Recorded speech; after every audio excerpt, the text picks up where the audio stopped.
If we gave them every single thing they want, they will say, we don't want it. It's pure obstruction. Our issue is strong borders, no crime. Their issue is open borders. Let MS-13 all over our country. Anything that serves the American people and protects us, the Democrats are adamantly opposed to. Protests and rallies held across the country as the battle over immigration reaches a boiling point. Why are you stopping the bus? This is to make a point that they need to leave children alone. White House Press Secretary Sarah Sanders says she was asked to leave a restaurant in Lexington, Virginia, because she works for President Trump. Political debate has devolved into political harassment and outright political abuse. Let's leave it for Trump. Let's leave North Korea for Trump. Let's leave trade for Trump. Let's leave immigration for Trump. They left us a lot, but I'm actually having a good time. Thank you.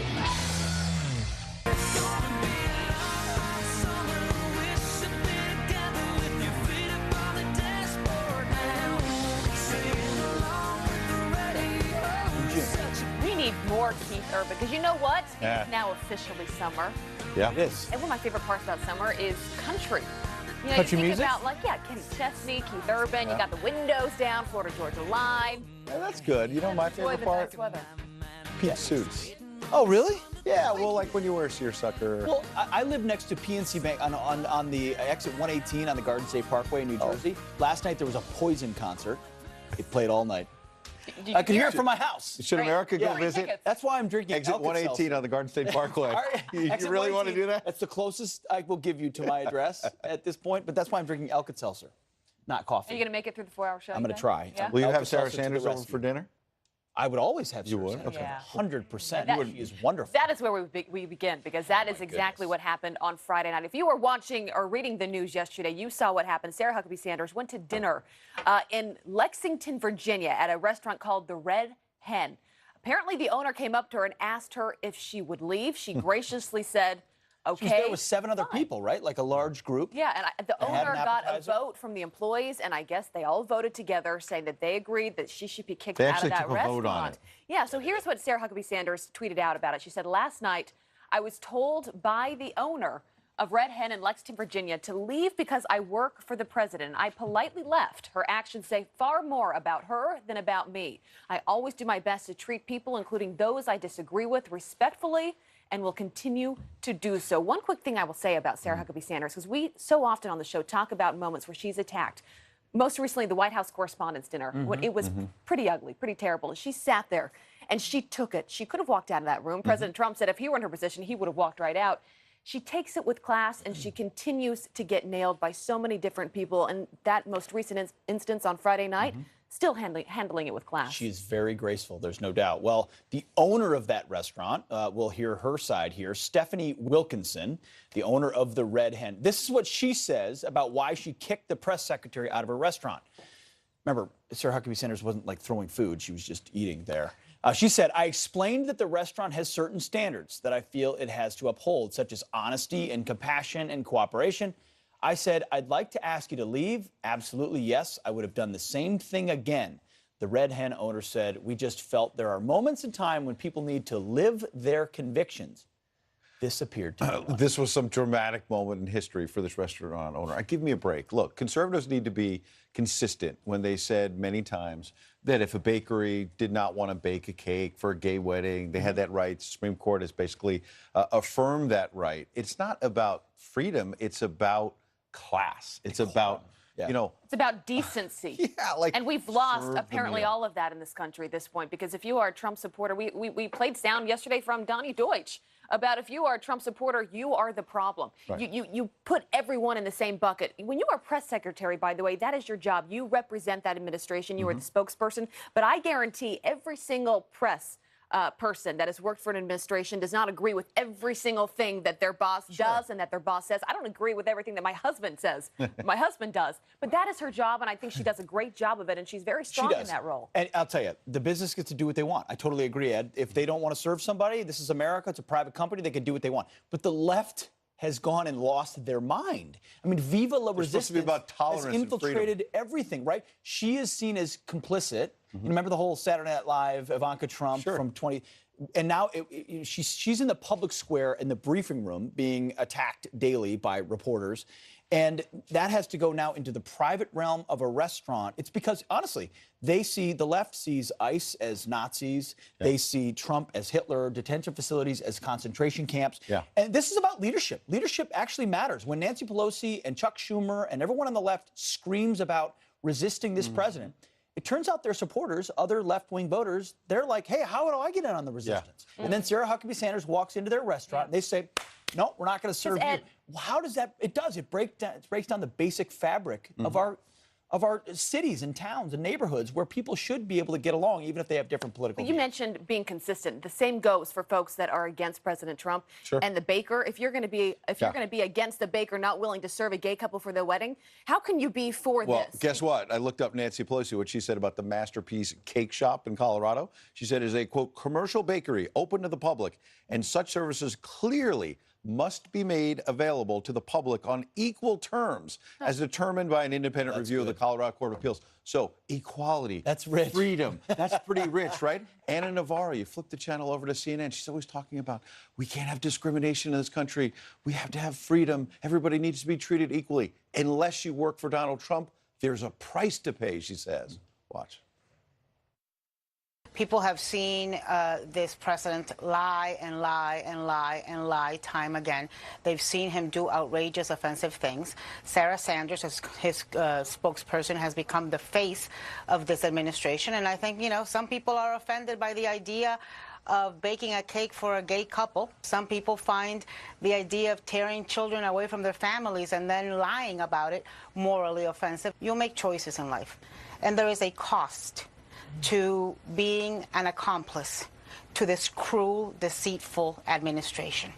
You do make choices in life. You know what? I'm going to choose to keep trying to be a decent human being. You know what? That's what it's like. You go to Yelp, by the way, on this restaurant, and after yesterday, this is just a perfect example of where the country is right now. It has been bombarded with either a 1-star or 5 stars. No in between. I wonder where it's coming from. I go with the great philosopher Michael Jordan, who, when they wanted him to, at the height of his fame, endorse a Democrat in a Senate race in North Carolina, where he's from, he basically said, no, I'm not going to endorse a Democrat. He said, oh, you got to do that. You're a Democrat. He said, no, Republicans buy sneakers, too. Yeah.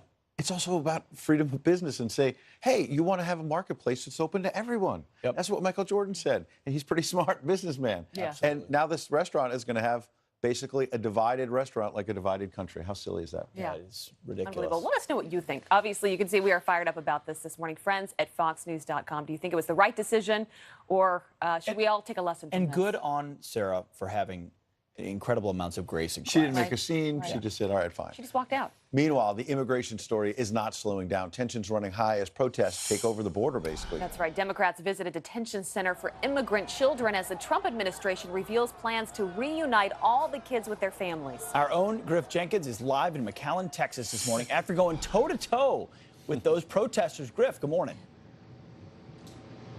Good morning, guys. That's right. You know, the temperature wasn't the only thing running hot. It was about 100 degrees here. About 200 protesters turned out here at the processing center. They were bussed in from Austin, Dallas, San Antonio, and Houston by LULAC, the League of United Latin American Citizens. And at one point, they tried to stop a bus carrying illegal immigrants out front here. And I got into it with one of the protesters. Here's what happened. Why are you stopping the bus? This is to make a point that they need to leave children alone. This is not the America that we fought for and died for. My community has fought. There's no reason for them to do this to these children. These people that have these children in a bus like criminals, they haven't committed any crime. Do you have a message for President Trump?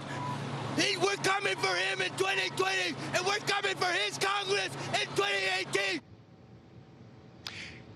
And earlier in the day, about 25 Democrat lawmakers came down here. One of the questions I was asking them, guys, was where was the outrage from you in 2014 when they erected this facility with the same standards? Here's what Anthony Brown of Maryland had to say. So we took issue with President Obama, but where we're really taking issue with President Trump is that he's treating everyone as a criminal. And you've seen a spike in the separations between children and families. And here's the update on the reunification of families. DHS says about 500 have already been reunited, and that they have a plan in place to reunite the other 2,000, and they have them in contact with each other while they do that process. That's what's going on here, guys. Back to you. All right. Griff Jenkins, thank you so much. Great reporting out there. Thanks, Griff. Good stuff. You mean, hold on. You mean the kids were not placed into ovens and baked? They're reunited with their families? No, seriously, no, the rhetoric actually matters. You call it a concentration camp, call it what it is. You reunite these kids peacefully with their parents, who broke the law, by the way, by going across the border, and suddenly you're an evil person. How much will that story get covered when they're reunited? Exactly. Now that it's all fixed. A little. Okay. Well, I do want to bring you some other headlines we are following this morning, starting with a Fox News alert. 2 police officers ambushed in an overnight shootout. Emergency personnel were called to a condominium near San Diego for reports of smoke. A gunman dressed in body armor shot at authorities through a wall, according to local reports there. One officer took a life-threatening gunshot to the chest, while the other was hit in the shoulder and is expected to be okay. The gunman is now dead. It is unclear if he died from police or shot himself. Also the Navy now identifying a pilot killed in a plane crash during a training exercise. Lieutenant Christopher Short was operating a light attack aircraft when it went down near New Mexico's Holloman Air Force Base. The second pilot suffered minor injuries. The incident is now under investigation. The 32-year-old from upstate New York is survived by his wife, parents, and a sister. So heartbreaking. All right, well, a GOP congressional candidate, Katie Arrington, is undergoing surgery today after a deadly car accident. The South Carolina congresswoman is in critical but stable condition. A wrong-way driver died after slamming into Arrington's vehicle. Her friend is also seriously injured. Arrington reassures that this setback will not stop her campaign, handwriting this note saying, quote, 2 weeks and I will be right back at it. Arrington recently beat incumbent South Carolina Representative Mark Sanford in the state's GOP primary. We will be getting an update on her condition from South Carolina Governor Henry McMaster on the show at 7:15 a.m. this morning. You don't want to miss that. Absolutely. Your life can change in a blink. Wow, our thoughts and prayers are with her. A reminder of that, for sure. That's right. Well, Florida Attorney General, or the prompter changed on me. I'll keep reading, though. Yeah. The mob mentality taking over the left. That's a sentence I didn't read at first. Florida Attorney General Pam Bondi now facing the left's mob mentality. Listen. What would Mr. Rogers think about you and your legacy in Florida? Taking away health insurance. Shame on you. Oh, man. And that's just some of the harassment she faced at a movie theater. And it just goes on and on. Plus, disgraced former FBI Director James Comey now says he's so ashamed of America, he thought about posing as a Canadian to Irish customs officials. Former oversight chairman in the House, Jason Chaffetz, is here to react. Next. Canada can have him.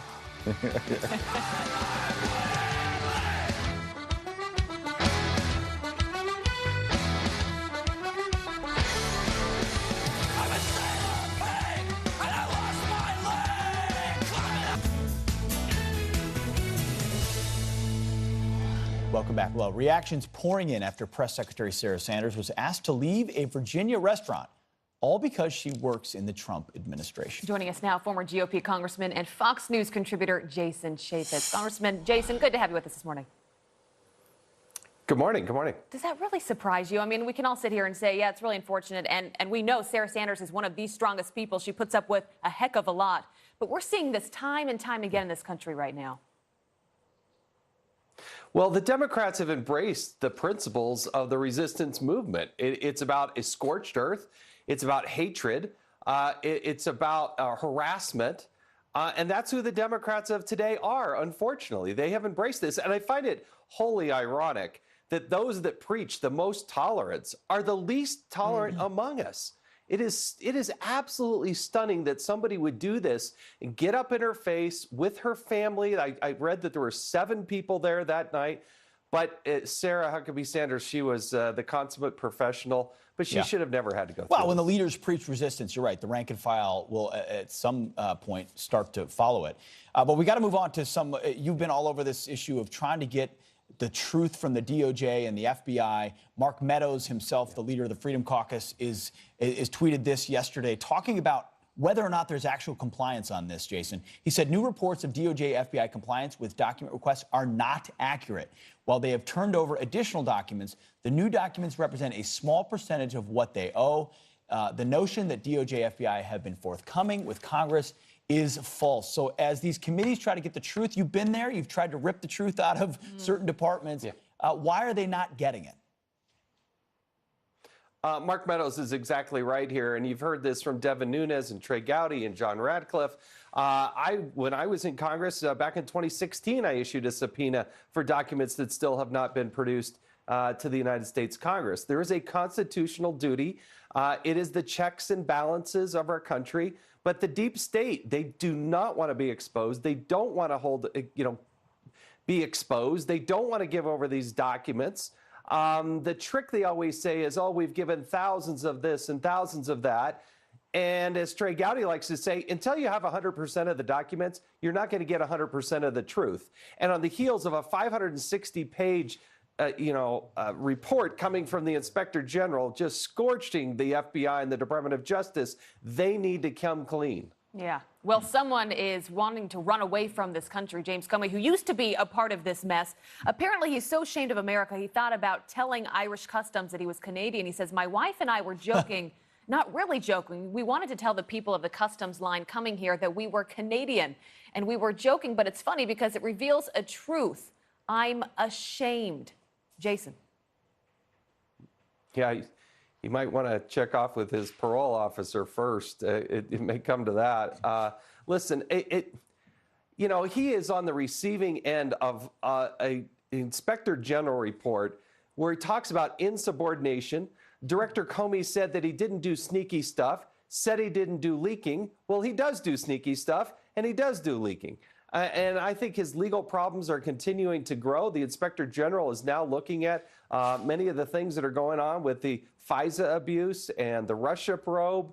A lot of questions for Director Comey at this point. And it's sad, really, that he would say that about a country that I know he cares about and that he loves. Yeah. But truth and justice matter in this country. He can't just go it alone. No, he can't. Maybe Canada would probably take him. He should apply for asylum. Maybe Saskatchewan's nice. You can go there. Yeah. All right, Jason. Jason, good to see you this morning. Appreciate it. All right, well, you've seen this video, DHS Secretary Kirstjen Nielsen heckled by the left at a restaurant. And look who says it's perfectly fine.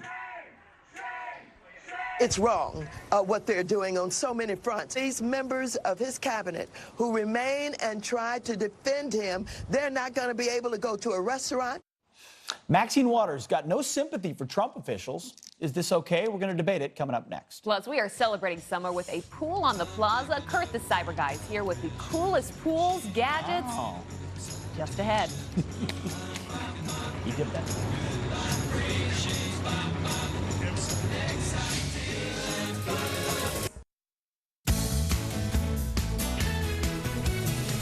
Some quick headlines again. Defense Secretary James Mattis heading to China this week amid military and trade tensions. China complaining about U.S. arms sales to Taiwan, while Mattis slammed them for placing weapons in the South China Sea. The U.S. is set to impose billions, of course, in tariffs, with China vowing to retaliate. And a historic election happening right now in Turkey. People casting their ballots in both presidential and parliamentary elections. The vote will usher in a new government system, at least they claim it will, potentially giving President Erdogan, yes, even more power. Meanwhile, protesters of the Trump administration's immigration policies now taking their message directly to Homeland Security Secretary Kirstjen Nielsen, even when she's having some private time.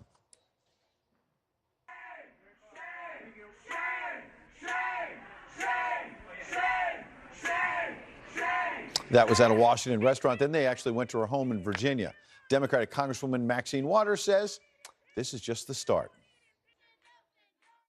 I have no sympathy for these people who, know it's wrong what they're doing on so many fronts. These members of his cabinet who remain and try to defend him, they're not going to be able to go to a restaurant. The people are going to turn on them. They're going to protest. They're going to absolutely harass them until they decide that they're going to tell the president, no, I can't hang with you.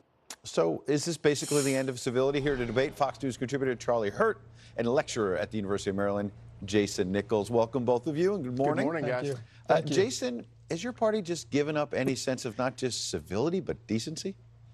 Well, I think everything that happens in our country starts with the top, and I think our president has abandoned decency and civility in so many occasions. And where you played a quote from Maxine Waters, we know that he's called her a low IQ individual. So if the Trump administration and particularly President Trump has the right to hit back, so does she. Wait, so it's pardon me, it's Donald Trump's fault that Kirstjen Nielsen's being harassed at restaurants? Well, I think the Trump policy is pretty callous, but that's not even what I'm trying to get across. I think that we do need to get back to civility, but I think the president needs to be a leader in that regard, and he needs to be more civil in his tweets and in his public statements. And I think that would lead to more civility. Okay, let's bring public Charlie discourse. in here. Charlie, is it the president's fault? Yeah, no, it's kind of a stretch if you ask me. But, you know, just look at this whole situation on the border. When you look at the border and you look at what's going on down there, it's turned into all it is a political protest. Using the most strident, despicable language, dragging children into this, what is already a very difficult situation on the border, and turning them into props, basically, in order to push some sort of political agenda, and basically accusing people who are trying to enforce the law, accusing Border Patrol agents of being Nazis. Yeah. I mean, my goodness, have these people watched 5 minutes of history on their television sets? It's not the same. I mean, it's insane. That's what's setting the tone these days. Jason, on that point, you know, what is the deal with that? I mean, to compare the situation on the border, and not even compare it, but to use the phrase concentration camps. Millions of people were gassed and were killed. That is not what is happening with these kids. Whether you like the policy or not, you'll admit, kids were not killed at the border. They were not in concentration camps, right?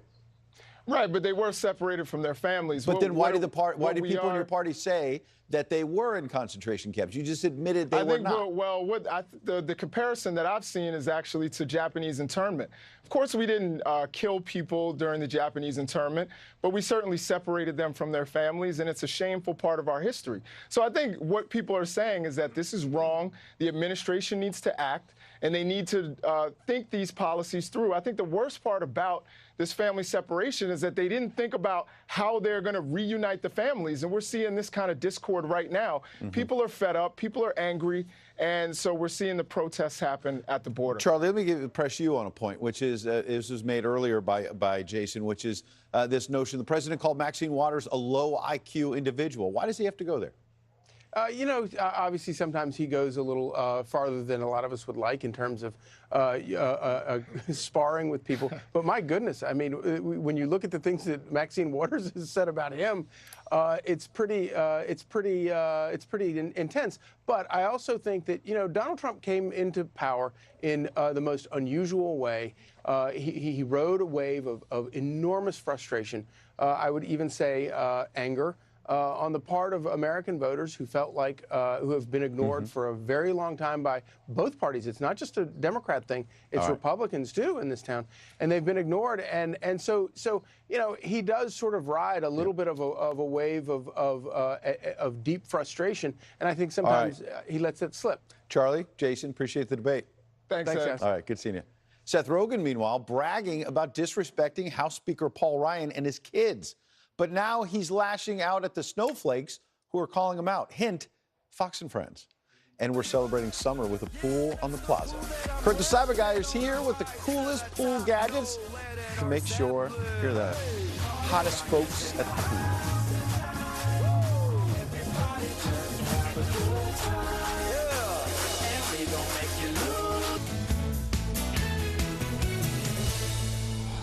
I turned around, and Paul Ryan was walking towards me. And I didn't know what to do. And he came over, just grabbed my hand, and I'm just like, I'm shaking his hand. I don't know what to do. And he said, can I have a picture with you? And I look over, and his kids are standing right there, expectantly, clearly fans of mine. And I said, no way, man. And I couldn't stop. And I said, furthermore, I hate what you're doing to the country at this moment, and I count the days till you no longer have one iota of the power that you currently have. And the crowd goes wild. You know, I guarantee Paul Ryan would have a different version of exactly how that story played out. Usually that's how it goes. There are two sides to everything. So we talked about this. If you're watching the show yesterday, we had our own thoughts about that, to which Seth Rogen, who you just heard there, had a response to us. Yeah, I did. I had no idea that he was watching Fox and Friends or heard about it. Thanks for watching. I didn't know he was so prickly and, so. So this is Seth Rogen's tweet. He said, "Oh, man. Now my TL, which apparently is timeline, is going to be filled." I didn't know that. Thank you. Filled with virtue signaling snowflakes who are offended by my free No, actually, not offended by your free speech. You have every right to say it. We were offended by your stupid speech, which was basically picking on the kids of Paul Ryan. That was the point, friend. Are you a snowflake, Pete? I'd like to think By I'm the not. way, I'd like to think I'm not. For people who don't know what a snowflake is, because I was asking Pete this morning, I'm like, can someone just give me a real definition? Who are these people? Basically, a lot of times millennials are described as snowflakes. Easily offended cocoon dwellers who don't want easily melt under pressure. They've always gotten a trophy. Here's my thing. I like Seth Rogen. Like, I like his movies. I want to like Seth I don't Rogen. really know him. I didn't get a chance to see Dumpster Diving, for example. It sounds like a great or movie. Knocked Up. It sounds amazing. I don't care if he likes me. Really, Seth, I don't care. If I saw you in the airport, I'd probably try to take a picture with you. He You probably probably would say wouldn't no. take it with me. That's fine. That's cool. I just want to watch movies. You know with what really actors, offended me and I was don't that care this about is their actually political views. when he said at one point in there that apparently these kids are like fans of mine. Like he's making millions of dollars undoubtedly from these movies. He's got fans that are kids, that are adults. And a couple of kids, whether they're Paul Ryan's kids or someone, come and say, "Hey, I'm a fan of yours," and he's like mocking. They're fans of mine. I make all this money, but I'm not taking a photo because I hate their dad. Like, just reach across the divide, shake his hand. The biggest problem for me was the crowd going wild there, because it just shows it's that. It's groupthink. Yeah, but it just shows, like, is that the country we want to be? You know, That's the country we are. That That is. What's Not- music? no. Stephen Colbert? Not everybody. Stephen Colbert and Seth. No, not everybody. Not every, there are so many good people in this country that I think are so frustrated at the lack of decency that we are seeing time and time again, and that's just one other example of it. I think those good people, we need to keep standing up and saying, we don't need to. So what do you think? Friends at FoxNews.com. Was Dumpster Diving Seth Rogen's greatest film, or was it Sausage Party? I'm not sure. What's your favorite? But also, are we snowflakes? Friends at FoxNews.com. Love to know what you think. Maybe he'll respond. Ed, clearly a connoisseur of his. All right. I had to look it up. We do have Dumpster Diving. Great film. Let me bring some other headlines that we are following this morning, starting with this. President Trump hits the campaign trail, backing Nevada's Republican Senator Dean Heller. His opponent is Democratic Senate candidate Jackie Rosen. The president dubbing her with a new nickname while speaking at the state's GOP convention. Listen. That's what they call her, Wacky Jackie. That's what you want for your senator? She wants to raise taxes. She's campaigning with Elizabeth Warren, sometimes referred to affectionately, of course, as Pocahontas. Well, Rosen firing right back, saying, quote, "The president is attacking me with lies and petty insults because I'm not afraid to stand up to him." And violent threats against the U.S. are vanishing North Korea and getting rid of its anti-American propaganda. That is according to reports. The isolated government now replacing posters and souvenirs showing brutal attacks on American soldiers with messages of Korean unification. Even state media apparently stopped reporting anti-U.S. news. The sign of goodwill comes amid President Trump's historic summit with Kim Jong-un. And this isn't very neighborly. Leftists heckling Florida Attorney General Pam Bondi at a documentary on children's TV host Mr. Rogers. What would Mr. Rogers think about you and your legacy in Florida? Taking away health insurance. Shame on you. Wow. The protesters upset over Florida's decision to join a lawsuit against the Affordable Care Act and Bondi's stance on immigration.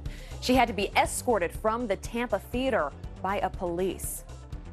Unbelievable. Those are your headlines. Throwing it out now to Rick. Rick, it is a beautiful day out now, and it's officially summer. We can now celebrate. It's true, although it feels like spring or fall again.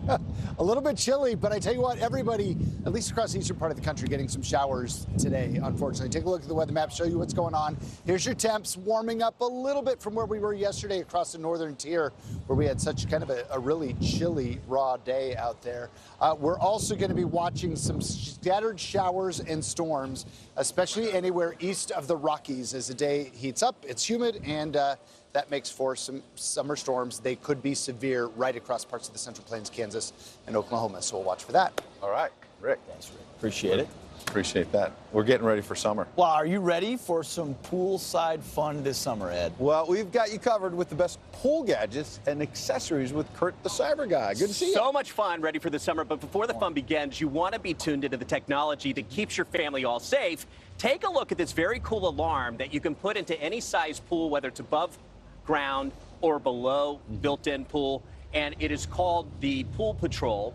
You put it inside the pool, and it looks like that little blue cylinder, and it actually notices if a small child or a pet falls in the pool, and it sounds an alarm, and it'll also sound an alarm inside the house. That sells for about $239, and some people say that that is worth every single penny. Literally the biggest fear. Isn't it? Isn't it? Absolutely. And Ed Henry, what are you holding? Because that's my iPad. You need to waterproof electronics. I was told I could drop this in here. Don't drop it. Just dunk it. Let's see if it really works. So this is from LifeProof. So virtually every tablet on the market, every phone on the market is going to let you waterproof it, and you can actually go submersible for an extended period of time.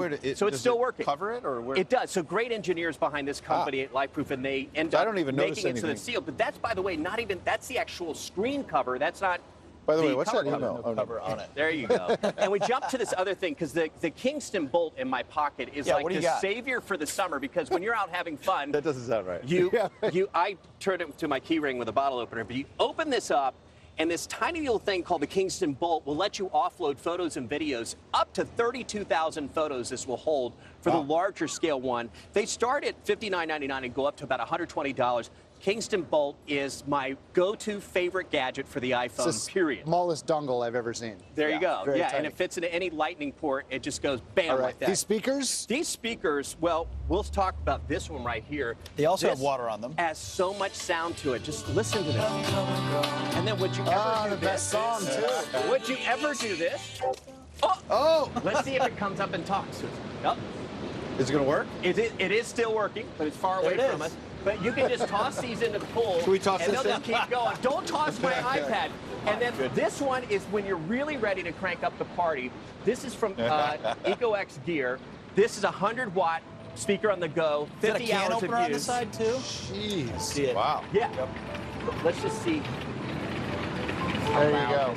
This You know who to party with. So this right here is called the Eco Builder Plus. Got a bottle I see opener on the people side. walking down the street with this. What? No! It's waterproof. Well, we want to thank Bestway for this awesome pool. This guy does his research. Thank you to Kurt the Cyber Guy as well. Kurt, just in time for the party. All right, back inside to Abby. Thanks, guys. And no one's even in the pool. All right, coming up on the show, one pastor challenging believers to rethink their idea of faith by telling them to quit church. He is joining us to explain. And business owners in Nevada praising President Trump for tax cuts. Two of them on stage with the president. Join us live next. We appreciate your efforts for the tax cuts under your leadership, and thank you for the boost in money in all of our pockets. Welcome back. Well, President Trump lighting up Vegas, touting tax cuts at an economic roundtable on Saturday. Listen. Nobody's cut regulations like we have. Nobody's created tax cuts like we have. We've done a lot of work in a very short period of time. And, you know, the bottom line is America is open for business. We appreciate your efforts for the tax cuts under your leadership, and thank you for the boost in money in all of our pockets.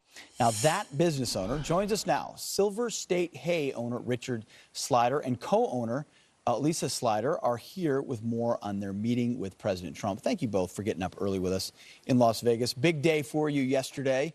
First of all, if you would talk to me about your company and how it has benefited recently from the new economic environment.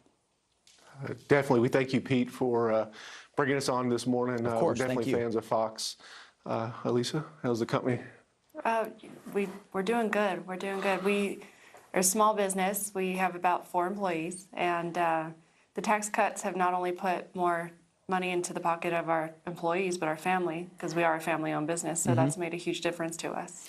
We kind of felt like the small fish in the pond at that table. It was definitely kind of overwhelming, and we were felt privileged and honored to be there with the president and Senator Heller. But that feels like kind of the point, right? I mean, the president ran on supporting the forgotten men and women, those businesses that were not getting the benefit that they should have. And in your case, you've got 4 employees, but those are 4 lives. And those are 4 lives that now have more money in their paycheck as well, and a business that is thriving. What is it about the tax cuts, or what is it about what has changed that has benefited your business the most? Just from the tax point of view, from the taxes for our payroll, we're seeing more money that way.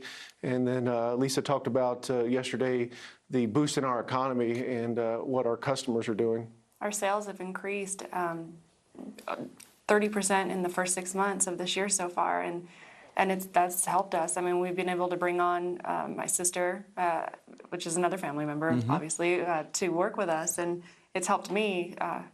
You know, being able to manage the business and have somebody help me. And now, I presume, and I'm making an assumption. We also credit that to the boost in the customer, I guess, the economy, the confidence that our customers are having with money in their pockets. So it's kind of helping all around. Sure. It turns out when you have got optimism about the future, you buy more stuff, including hay, thankfully. Yeah. But I presume, I'm making an assumption here that both of you supported the president or at some level on Election Day or at some point. Did you anticipate that he would approach things the way that he has, that the things would get done the way they have gotten done? I'm actually impressed. I mean, for I guess his tempo and his ability to get things done so fast. I did vote for the president and have enjoyed what he's done so far in the White House. And did you ever envision a day where you'd be sitting on stage with him? No. No, I mean, it was very overwhelming, and like we said, we were honored and privileged to be there with the president, and surprised when we got the call from Senator Heller's office.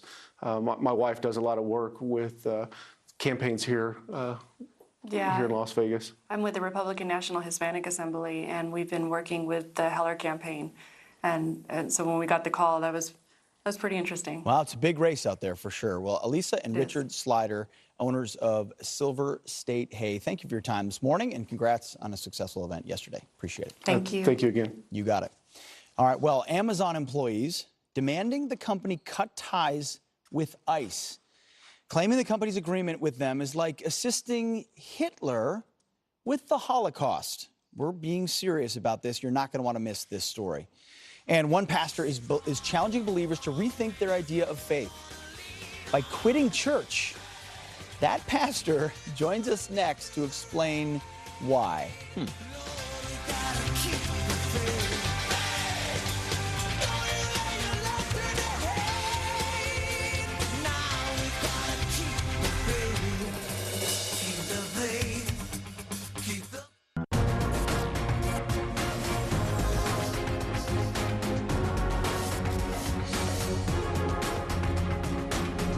Welcome back. Well, a California pastor challenging believers to rethink their faith by quitting church, or at least the modern attitude towards church, and taking a more active role in their religious community. That pastor, Chris Sonskin, author of Quit Church, Your Life Will Be Better If You Do, joins us now with more. Pastor, great to have you with us. I read the title of your book, and it definitely catches your attention.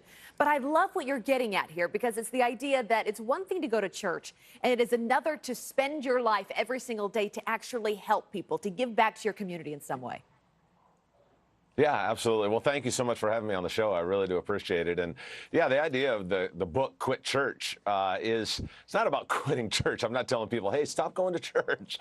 But I'd be crucified. But it's not that. It's about quitting our approach towards it. You know, we've just our approach towards church and towards the things of God, and we just kind of, we're losing what it really is all about, and getting plugged in. There's so many things that God wants to do in all of our lives, but we miss out on so much because of our sort of casual approach towards really the principles of God and what the local church provides and being involved with that local church. People would say, if you don't go to church, though, how are you reminded to give back? Because you've seen the numbers. I mean, I'm looking at this Pew poll back from 2014, and it shows that just 36% of Americans attend religious services weekly. And those are ones that just admit that. Who knows what the real numbers are? And that was from years ago, and the numbers keep going down. Right. So if you don't go to church, who's out there to remind you to be better? No, let me be clear. I'm definitely telling people to go to church. I think that people need to be in church. I think they need to find a local church that they can get involved with, that they can get plugged in with. What I'm saying is it's such a casual approach towards that we have towards it. The average person last year that called themselves a faith-driven person only went 19 out of 52 Sundays.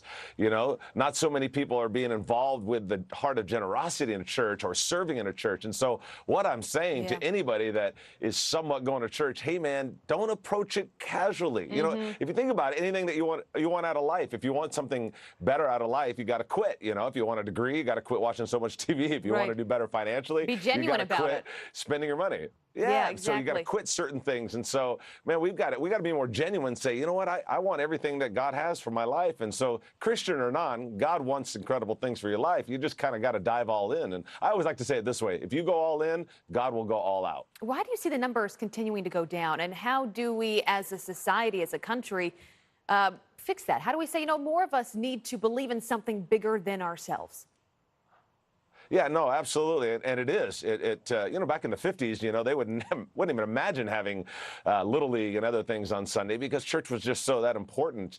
And it just seems like it's become more and more casual. And so we kind of approach church and God in sort of the way that we want to approach it and the involvement that we want.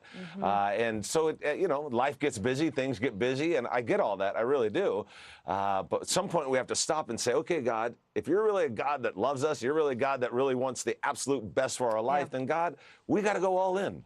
And that's what pastors, I talk to a lot of pastors across the nation, and that's kind of one thing they're really struggling with. It's a great message. We have to go to break, but go get your book. It's awesome. We will see you soon. Thank you so much.